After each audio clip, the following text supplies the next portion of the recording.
तो भारी भूख लगत इसे सलौनी लगा 10 रुपया का बिकट खाऊं और दिन के सलौनी खाए के मन करत इसे मजा आ गया तो बाबा सलौनी खा तो मजा आ गई। कोई नहीं 10 रुपया का लान सलौनी बाजार के ना तो लेके आना बहुत खाऊं आपको बैगन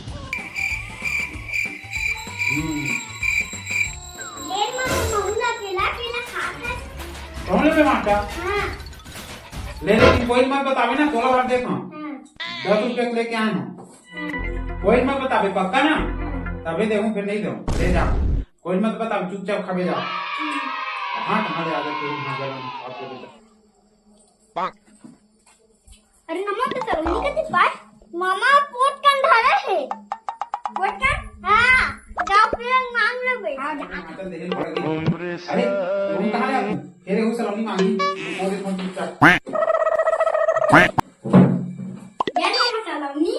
सलौनी कहां है माचा मैं कोई सलौनी नहीं धारे हूं नमक कैसे सलौनी दे मामा कैसे अरे वो झूठ बोलते